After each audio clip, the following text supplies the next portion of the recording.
Ethan, I've been meaning to talk to you about this book everyone keeps mentioning, The Art of War by Sun Tzu. I've heard it's not just about war, but about strategy in general. I'm curious, how can a 2,100-year-old military text possibly apply to my life today? I'm struggling with work, decision-making, and even personal relationships. Can this book really help? Absolutely, Victor. The art of war is timeless because it's not just about warfare. It's about understanding conflict, strategy, and human nature. Sun Tzu's principles are universal. They apply to business, relationships, and even personal growth. Let's dive in. What's been bothering you the most lately? Work, mostly? I feel like I'm constantly putting out fires, reacting to problems instead of being proactive. And in my personal life, I feel like I'm always on the defensive, trying to keep up with everything. It's exhausting. That's a great starting point. One of Sun Tzu's core principles is knowing when to fight and when not to fight. He says, the supreme art of war is to subdue the enemy without fighting. In your case, the enemy could be inefficiency, stress, or even self-doubt.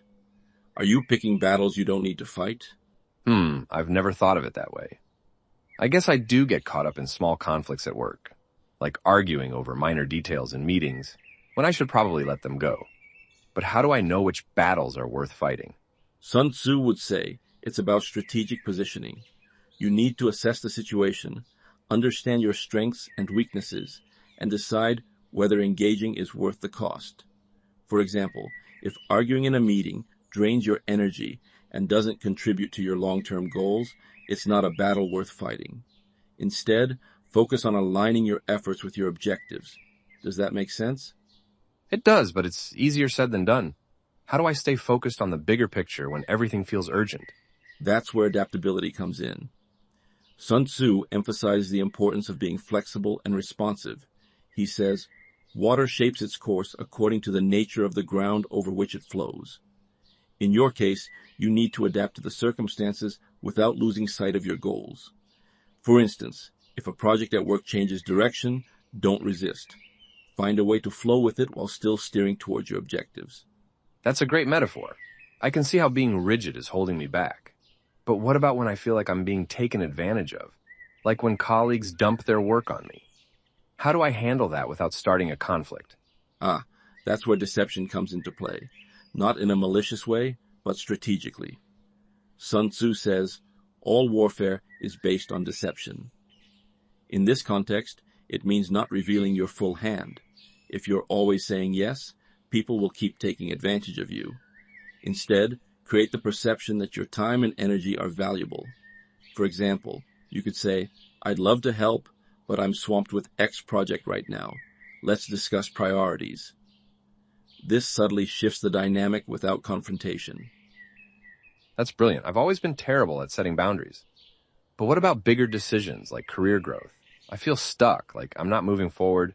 Sun Tzu has a principle for that too. Know yourself and know your enemy.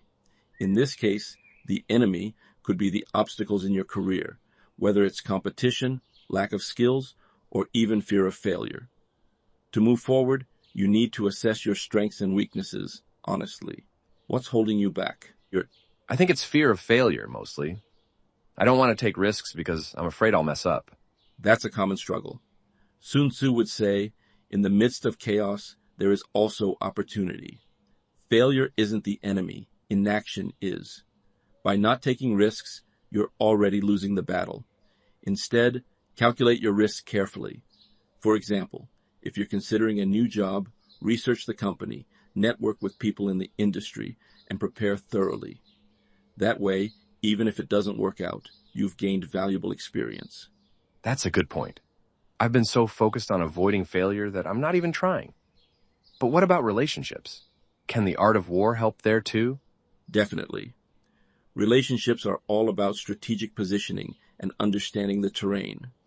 Sun Tzu says, if you know the enemy and know yourself, you need not fear the result of 100 battles. In relationships, the enemy could be misunderstandings, ego, or miscommunication. To navigate them successfully, you need to understand the other person's perspective and adapt your approach accordingly. That makes sense. I've had arguments where I felt like I was talking to a wall. Maybe I wasn't considering their perspective enough. Exactly. Sun Tzu also talks about winning without fighting.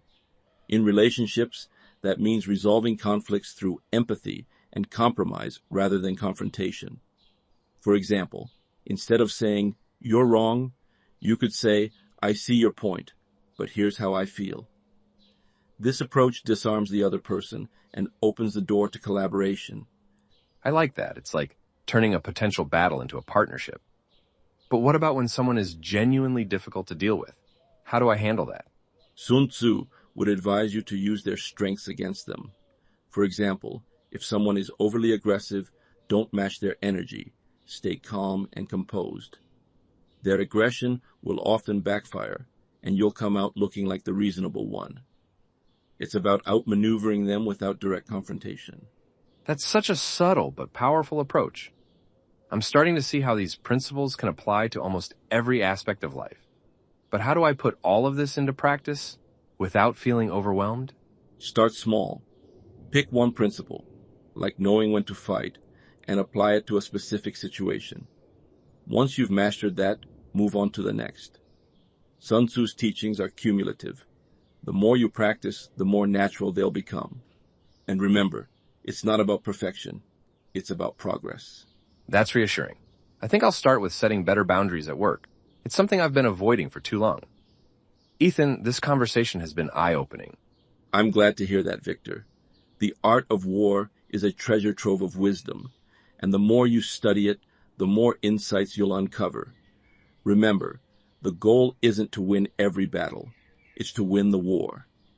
And in your case, the war is living a fulfilling, balanced life. That's a powerful way to look at it. Thanks, Ethan. I'm definitely going to read the book and start applying these principles. I feel like I've been given a new set of tools to navigate life. You're welcome, Victor. And remember, strategy is a journey, not a destination. Keep learning, adapting, and growing. That's the true art of war and the art of life. And that's where we'll wrap up this conversation. But I want to leave you with something to think about. The Art of War isn't just a book about ancient battles.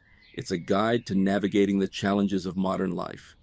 Whether you're struggling at work, in your relationships, or even with your own decision-making, Sun Tzu's principles can help you approach these situations with clarity, strategy, and confidence.